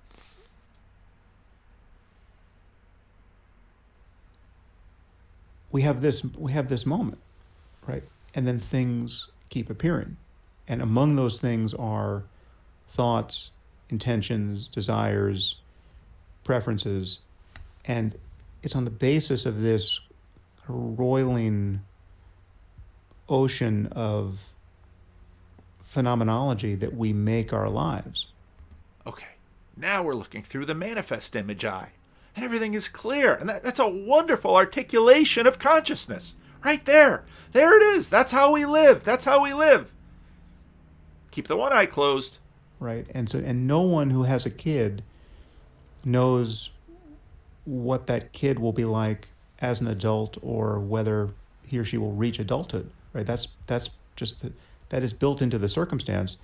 And any story we tell ourselves about what was going to happen, what was bound to happen, however much we could convince ourselves that one or the other of those stories is true. Now pay attention again to that part I wanted you to remember, to put a flag in it, as Sam likes to say. Well, here he is. Now he's talking psychologically. Now, let's see. Now he's speaking as a man with a chest, as C.S. Lewis would say in The Abolition of Man. He's speaking about what it means to have a child, and what it means to care, and all of this. And forgetting what he said about this, now here we are talking like this. And we think, yes, but it's like, Sam, the goal is to use them both, right? Or maybe that's not exactly how these two eyeballs are related. It doesn't change the fact that we had to act under uncertainty in every moment. And still do. Well, and again, we had to act under uncertainty. From the scientific image, there's acting going on, but it's just the process of the whole show. You know, I don't know if I'm the only person who doesn't get this point, or I'm the only person who does get this point. There's only two of you in the conversation. But I have the sense that none of the words that you are saying, that we have to act in the moment, that those things lose all actual meaning. Not that you wouldn't be saying them. Now, we're at 2 hours and 6 minutes. I left off at about 45 minutes. That's a lot of tripping. And not that I wouldn't be hearing them, and not that we wouldn't be, there's no choice about any of it. But they lose all actual meaning in many different frames. They lose all actual meaning in the scientific frame, in the scientific vision. They lose all actual meaning. There's no meaning to any of those words in the scientific frame. The frame you say is the real world. I mean, they lose meaning, again, just if you're going to use the periodic table as your frame. They don't lose meaning. The fact is, humans evolved. They evolved to use language with each other to exchange abstract ideas across open space so that they could... You see, Bret's trying to bring them in together and trying to bring the two together, and Sam's not having it. ...reside in multiple brains simultaneously, and their implications could be discussed. Well, no, there's no, but you're smuggling purpose into there, which need not exist. I mean, there's the fact that this is all happening, but we didn't do this so that we could do this. We didn't. It's not intentional, but evolution built our capacity to exchange abstract ideas across open space. But which eye are we looking through when we see that? For a reason, which is that it gave us competitive advantage over creatures that had less of that ability. Okay, but that's a different reason. That's not a. There's no teleology in this system. This is just this. There's no glory in this system. There's no final flourishing in this system, because all of those things are part of. Let's see, I got to get my answer. All of those things are part of the manifest image. They're not part of the scientific image. There's no flourishing in the scientific image. Now, if you use flourishing, that you count the plants, there's more plants, or if you count maybe even just chemicals popping in my brain, well, there's as Jordan Peterson says, take cocaine. It just boom, reaches maximize that pleasure right there. You just have it quick. You don't have it long. Can still be pushed from behind. It's effectively this works. Like there's a survivor bias here. There's a massive survivor bias to provide advantage in a universe in which advantage appears to make a difference between success and failure. But now success and failure are value judgments, and they're also time dependent. Dinosaurs were very successful until they weren't.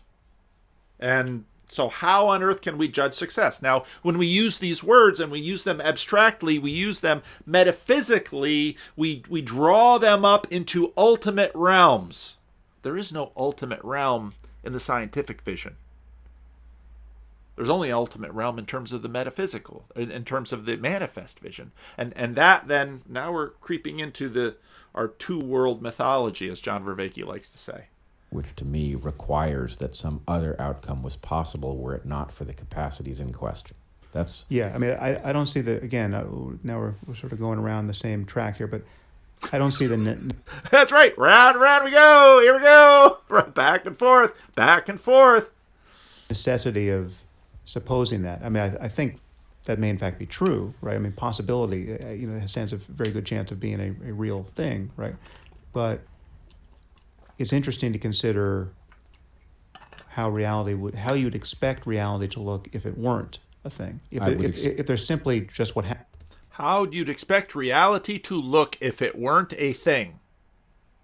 Happens. I would expect it to work the same way, but if I could stand outside of it, I would say that's a ridiculously cruel joke. Monarchical vision. I'm going to stand outside and pass judgment upon this thing that I can see without bias. Now, again, this is a tremendously powerful thing that we do. But we should remember what we are doing when we're doing it, because just like all these other visions, we can't see the seer. And now we're making judgments as the seer, but we're not seeing ourselves as the seer when we're making these judgments. Okay. And, if let's say that this is a deterministic universe and that some parent... Remember, this is an hour and 15 minutes after Bret was going to take this off the table so they wouldn't keep tripping on it. Somewhere can't help but listen in to this podcast, and then they lose a child and they end up burying the child on that hill, and they end up thinking, you mean that child was only ever a cruel joke? But if you're looking at it from this view, that child was only ever a combination of molecules. It's in the manifest image that you love that child, that child ought not to die, that child ought to live a long life and enjoy life and reproduce, and all of those things are function of the manifest image. Again, go all the way back to Daniel Bonevac's observation from Wilfrid Sellars that the thing that distinguishes these two universes are ought, normativity. There's no ought in the death of a child in the scientific vision, that child ought to die. That word makes no sense in that vision of the world. It only makes sense in the manifest vision. Bret wants to have these two together. That child was never, there was no possibility of it becoming a person. I would think that person standing on that hill would have a right to be... Have a right. There's a lot of stuff in this image, in our judgments looking down at things. There's a lot of stuff that, again, going back to Christian Smith and what we know about how Americans, I'm viewing this as an American, yeah, you are, how Americans view morality. It's self-evident. Is it? What are we smuggling into our moral judgments and our value judgments? I might share them with him, but we should at least take a look back and look at the I and the ought, and which I we're looking at the world through here. Resentful of a universe in which that was the only option, in a way that bad luck. Okay, but why cash in your chips there? I mean, there's so many other reasons to be resentful of a universe. This is an excellent point Sam is making. Even if you think there are degrees of this universe, even if you think there are massive degrees of freedom. And this is, I think, part of why, okay, well, Sam Harris is not an idiot. He's a smart guy. And he's very articulate. And he's very articulate when he talks in these terms. He's very compelling. This is, I think, part of why he's so popular. He can do this really well, even if he doesn't understand what he's doing with his patch. And there are different ways to interpret even that moment. I mean, like a cruel joke is just one provincial framing to put on the nature of reality that when a million are available. Right? One provincial framing. That's an interesting choice of words. Let's try another one that I think maybe hits more squarely on the head. You use... You're not going to get there, Bret. In, I think, The Moral Landscape, maybe? Not sure. One of your books used the example of locked-in syndrome. Mm-hmm. This is a situation in which somebody's conscious mind is awake and functioning normally, but they are left with no power to communicate with the outside world or act in any way. They can't raise a limb or anything like that. Truly one of the most frightening things that could happen to a person, especially in light of the fact that the outside world might be unaware that is what has happened to you. Yeah, and in previous periods in history would have certainly been aware, certainly would have been unaware that was what was happening to you. Yeah, absolutely, as terrifying as it gets. Yeah. I believe that we are all, in some sense, in that syndrome if we are in a completely deterministic universe. Oh, there's got a powerful vision of the meaning crisis. And yet have something that functions as a consciousness. If we are absolutely trapped on a trajectory and there is no hope of in any way deviating it, we are conscious minds trapped as conscious minds on trajectories in which consciousness has essentially no meaning other than... Yeah, but think... Well, before Sam gets back, let's take a look back to David Bentley Hart. Okay, let's take a look at this article again. And the paragraph that I read, I want to reread it, and then I want to read some more because it pertains very much to the meaning crisis conversation. The entire notion of consciousness as an illusion is, of course, rather silly, and at this point of the conversation with Bret and Sam, rather depressing. Daniel has been making the argument for most of his career, and it's just as abrasively counterintuitive enough to create the strong suspicion in many that it must be more philosophically cogent than it seems. Because surely no one would say such a thing if there were not some subtle and penetrating truth behind its apparent absurdity and terrifying nature. Next paragraph. For what it is worth, Dennett often exhibits considerable ingenuity in his evasions, as does Sam Harris. So much ingenuity, in fact, that he sometimes seems to have succeeded in baffling even himself. For instance, at one point in his book, he takes up the question of zombies. We're back to zombies. Isn't that interesting? The possibility of apparently perfectly functioning human beings who nevertheless possess no interior affective world at all, but in doing so seem to have entirely forgotten that the whole question of consciousness actually is. He rejects the very notion that we have privileged access to the causes and sources of our introspective convictions. This, of course, if you go back to the lying conversation, is exactly what Sam Harris's assertions about lying are dependent upon, that we have privileged access to the causes and sources of our introspective convictions, which is in fact what the psychotherapist notes. Sam, I sit in a room all day long and talk to people who seem to really have very little clue about what's going on inside of them. That's how we are. That's how we really are. And so on one hand, you've got this enormously naive view of lying, and on the other hand, you flip around and say, but the whole world is in fact zombified. As though knowledge of the causes of consciousness were somehow germane to the issue of knowledge of the experience of consciousness. And if you believe that you know you are not a zombie, unwittingly imagining that you have real consciousness with real qualia, Dennett's reply is a curt, no you don't, because you see, the only support for that conviction is the vehemence of the conviction itself.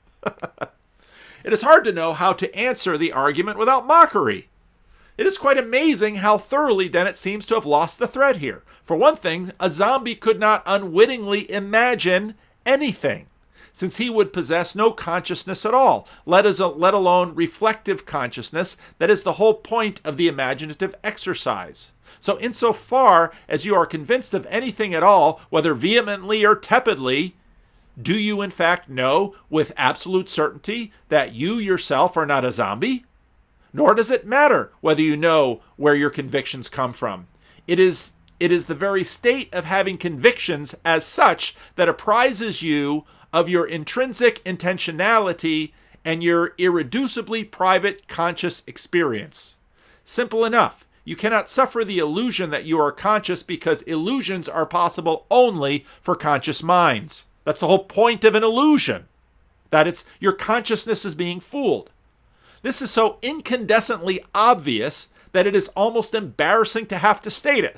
Classic David Bentley Hart.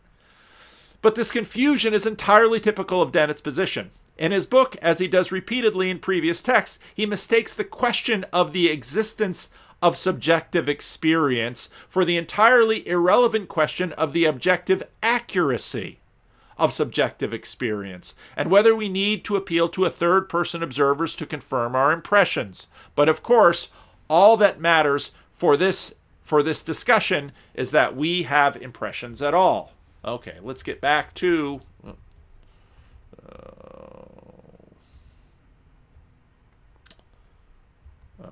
using the wrong button here. Let's get back to our point of locked-in syndrome. Thing is, we don't know how good the movie is going to get.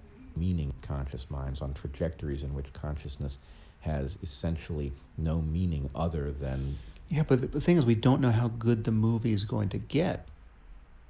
And when he says this, it's like, wow! You yell at Christians for being hopeful about life in another world? About a two-world mythology? Well, your eschatology is simply future within this frame. And in fact, if you want to give away imagination for a future life that is better than this one, a new body and a new world is way better than, well, maybe Social Security won't run out of money. And maybe I will have a nice retirement, except I'm going to be old and fat after eating all that ice cream. Or maybe I'll just be tired and have blown out knees out of exercising all the time. So, don't know how good the future's going to be? We're locked in syndrome. It says, yeah, but wait a minute. Maybe we'll develop soma so you can lay on the couch and they can put you on that soma drip and everything will be dandy. Maybe we'll invent a new kind of cocaine that's a little bit slower that can just keep us in that happy place. In fact, in just about every day, I talk to alcoholics who they're really working to just try and get that level of intake constant so it doesn't disrupt too much of their life so that they can just stay drunk all the time, because it's the qualia. So on the other hand, the real world is that we're trapped in our body, but the good news is, hey, maybe it'll be cool. Meaning of conscious minds on trajectories in which consciousness has essentially no meaning other than... Yeah, but the thing is, we don't know how good the movie is going to get, right? We're the movie, right? And it could already be shot, but the final scene could just be the most spectacular firework display. It could not only be... That's the best you got, Sam? And what about all of these people that have lived long, hard lives in this world without any realistic hope for comfort? And the best you got is, well, maybe the movie will get better? Stranger than we imagine. It could be stranger than we can imagine. But right? that seems to me, and I know you're none of these things, but it seems to me solipsistic and hedonistic and... No. You forget about. It's not mere pleasure. It could be. It's not mere pleasure. Let's just have more words that say things that are higher up our value hierarchy than pleasure. It could be, let's imagine in your locked-in syndrome in the movie, you suddenly have meaning. And it's sort of like John McWhorter talking to Glenn Lowry and saying, there's a soundtrack. Well, there we are. Just inscribe your deepest creative values in the space provided, but just without the freedom to do otherwise. Right, but then... And religious people are making stuff up? Whatever it is, having been scripted since the beginning of the movie, is not a consequence of anything to which I might ascribe cause. It just simply happens. And so my delight at the fact that I don't know what's going to happen and would like to know is it's simply about somatic experience over which there's no possibility that it could ever have been other. I mean, I think every word here loses its meaning. Well, it's not just somatic experience. It's the life of the mind as well, right? It's just whatever. I see us as functioning in a landscape of mind where we don't. Now this is fascinating. Functioning in a landscape of mind. I thought the scientific vision, this is the world that we're functioning in, but fortunately now we're functioning in a landscape of mind.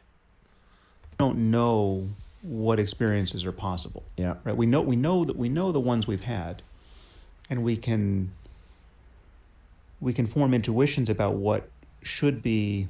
And Sam would say, I'm religious. Adjacent to us in mental space, right? And what might be available to more insightful or more intelligent or longer lived minds than our own, right? We can get our science fiction writers to tell us good stories about what might be possible. We're going to dismiss the Bible because it's an immoral fiction. We're going to get our scientific writers to write us some new ones. We can derange our own nervous systems by various methods. But what is derangement? Because you need to know what the straight line is in order to try to underange your wobbly, trapped-in movie experience. Which relate to your example of pursuing some chaos-producing algorithm where we decide to take vacations at the roll of the dice and then see what happens. We can, as you said. I don't know why he keeps going back to the chaos thing, because that's not at all where Bret comes in with any of this stuff. Sam keeps bringing that into the conversation. I don't know why. We can take psychedelics. We can practice meditation. We can confront, We can go to church. We can do hymn sings. We can have an ecstatic experience. We can have a charismatic experience. Where do you get your ought to yell at all the religious people? The moral frame. Now remember, moral doesn't come from this eye. Moral comes from this eye, and that's the one you're talking out of right now. collide with other cultures who have very different norms than we do, and just see what that moves around in our minds. But you can go to Burning Man and be surprised by things you find there. But don't go to church. The net result of all of that is kind of pushing into, again, this could all be just dominoes falling, right? Okay, but switch eyes. Whoop, whoop, whoop. This could all just be dominoes falling. And I don't see how adding randomness to that fundamentally changes the picture. Let's say it's just, again, back to the dominoes randomness plus the wind gusts of random. Is random. We're pushing into a space that we know must exist in potential. It's like, I mean, whether at the end of the day there is simply what happens. There's this apparent sense that at the end of the day there is simply what happens. There's this apparent sense that there are all kinds. There's an infinite number of things that could conceivably happen from. Well, you know what? You know what's probably going to happen, Sam? You're going to get older. Stuff's going to break down. Your kids are going to get in trouble. This is what happens. This is the way life works, Sam. I mean, now you're the one saying Christians are making up fancy stories about the future. At least if you use whole cloth, you can have lots of really nice stories of the future that you can be locked into and imagine. What do you have to offer most of the people of the world? What do you have to offer the Freddies of the world? This is the points that I get angry, because I deal with people all the time, and I was just dealing with Daniel yesterday, and says to me at one point, he says, "You know what? I'm a drunk."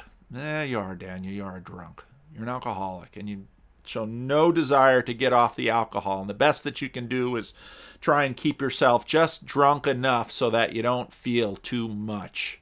And you're already in your Daniel turns 60 next month. You don't have much body left. Talk about who's rational and who's not rational. You know how many people are living Sam Harris's life in this world, and how many people are living Daniel's life? From this point, from the point of view of the present, and we don't know which of those things will, in fact, undergo the formality of actually becoming so. And so that is a path. That is a path of psychological discovery, whether or not freedom is real, right? It's like Remember when I said to put a flag in it? Right here. Right here. When he's talking about these naive libertarians that imagine they're people and all of that stuff that they're imagining. So again, we begin the conversation and tell the truth. Everyone should tell the truth. Because you know the truth, just tell it. Oops, wrong eye. You know the truth, just tell it. Oh, do I? Well. And then, those libertarians, a dyslexic should not do this. Those libertarians think that we're people and we're out there choosing, and that's so naive. And Bret's like, yeah, that's kind of naive because we're probably got less. When we see the ice cream, it's like fat and sugar, I want it. But deep down inside, Bret says, oh, there's a way that we can choose to become better people. And Sam's like, nope, we're going to play this game. And so now, those silly libertarians who imagine that they're people, and that's non-scientific. We can't know that. You're pushing, you're in the woods, and you don't know what's in there with you, and you're exploring, right? That is psychologically a thrilling and scary. Have you ever been lost in the woods, Sam? I'm a dyslexic. I get lost a lot. Now, I don't get too bothered by it because at this point, I've always been able to get unlost at one point. But, lost in the woods is not fun psychologically. Now Bret's going to call him on this. And beautiful experience. And it doesn't matter. Oh, I'm lost in the woods. I might starve. How's this movie going to end? If it's a screensaver. Well, I think I understand what you're saying, but here's what I feel like it implies. I feel like you, and actually other people who I've encountered who have made an argument for full determinism, I feel like the model is that the world is fully deterministic up to the border of psychology, and that you're actually able to observe. And of course, everybody who would make an argument in favor of full determinism understands that there's nothing in observation that is absent from the full deterministic model. But I feel like Okay, did you catch that? Because that's a really important little comment he made there. Because if you're fully determined and your psychological experiences are dependent upon all of these mechanisms that have all been determined, your psychology is determined too. That's a point Bret keeps wanting to make, that if you look out of both eyes, your psychology is determined too. Because your psychology that says, oh, I want to eat ice cream because of fat and sugar, or I don't want to eat ice cream because I want to impress this boy or this girl because I don't want to be too fat. Well, it's all determined. It's the whole show.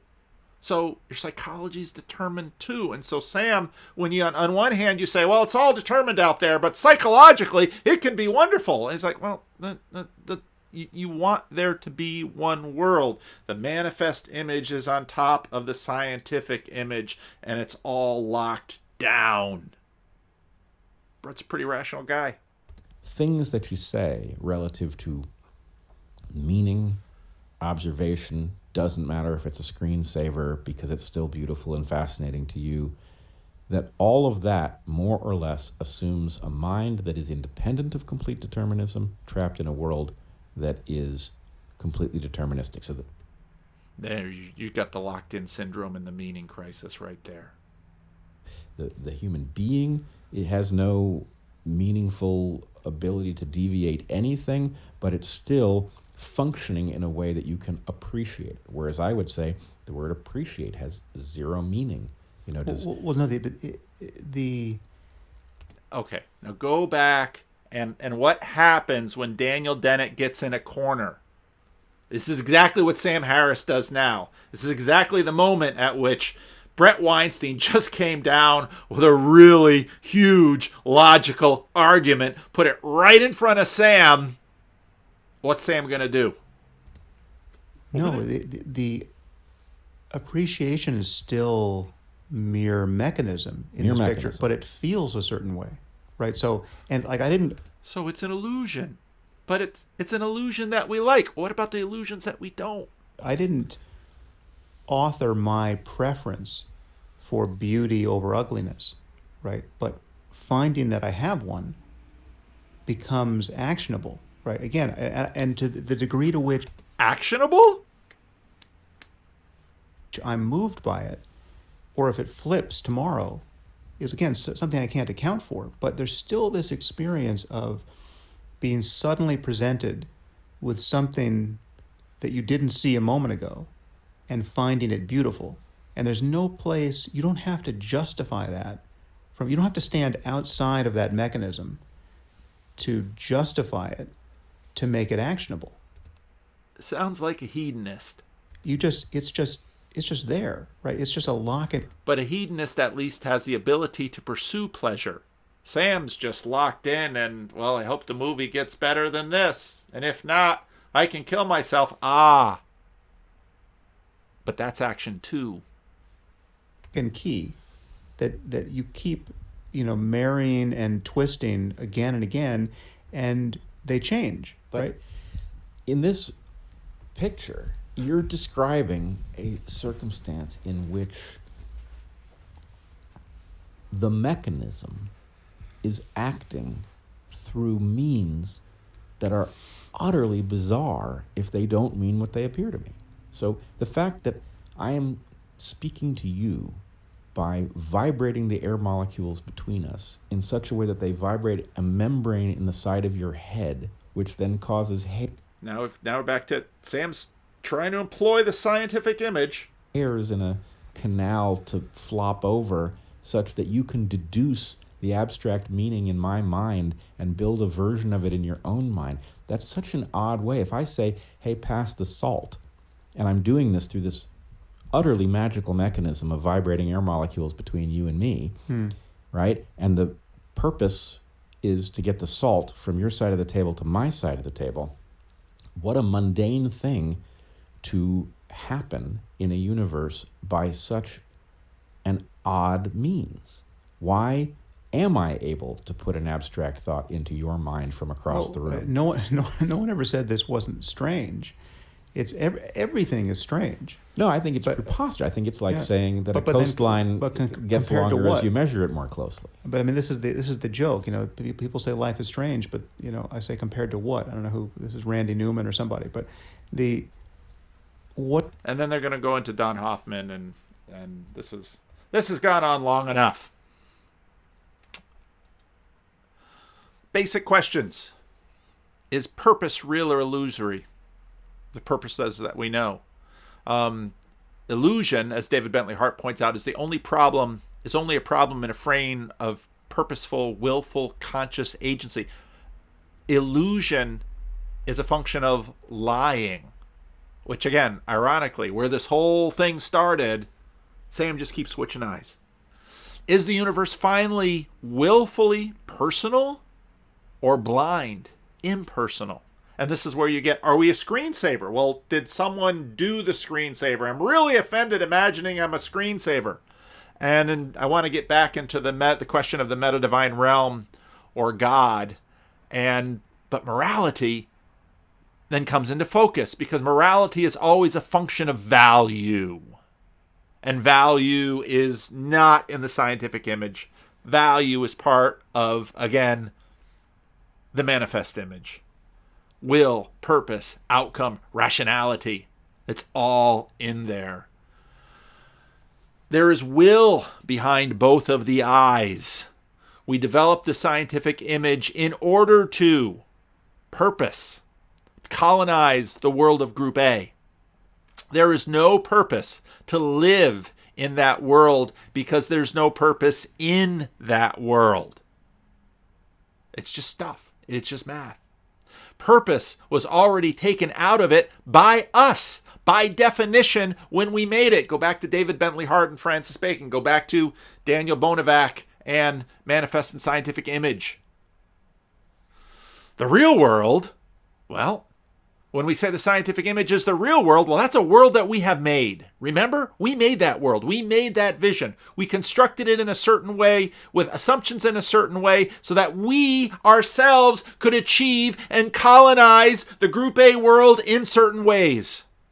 We invoke by it now the meaning crisis, because we're concerned that we ourselves might be part of that world. We have a purpose crisis, and as Bret imagines multiple times, we willful agents self-transcends to pass judgment on the deterministic vision and discover that we don't exist, and so we don't want it. Which in a sense leads us all the way back to a very ancient story where there's a man and a woman in a perfect garden. And, well, there's a tree of the knowledge of good and evil. And there's a serpent that speaks to them. We want to know good and evil. We want to be choosers. In fact, we created we employ the scientific image in order to choose outcomes. The limbic system, the master and its emissary. What is the master? The master is the wanting creature. What is the emissary? The one that creates the scientific vision to try to organize the world and achieve the outcomes we want. And Bret says, oh, but Sam, there's no achieving that in this world. But Sam says, maybe the movie will get better. It's a great conversation. We're not clear on what we've chosen, and we're really concerned that what we're killing is ourselves. Again, go back to C.S. Lewis's The Abolition of Man, because once we have eliminated ourselves from the picture, what have we left? This has gone on, well, quite a while. Again, bravo to the two of them for what they've done. It's a good conversation. The most interesting part of the conversation is to come. And I so want to make a video that's entitled, If Christianity is an Iron Age Religion, then Sam Harris has a Stone Age sex life. Because Bret tags him with that right at the beginning of the conversation, says, why don't you have more children? which is a very reasonable thing to ask from an evolutionary biology standpoint. And Bret goes off, covering his scientific eye, into all the other conversations. Well, I love my wife and I don't lie and all of these things. Yeah, but Bret's saying, yeah, but that take the hand off your eye and try and look through both. And that's, as David Bentley Hart says, that's where things start getting interesting. But Sam just keeps doing this. So, let's see. Don't lie. It's all determined. Free will is illusory. But the movie might get better. But it's just a movie. And you're trapped. Anyway, so I'll probably post this on Monday. I've got to record my rough draft for Sunday because I got to preach this week. And thanks for watching.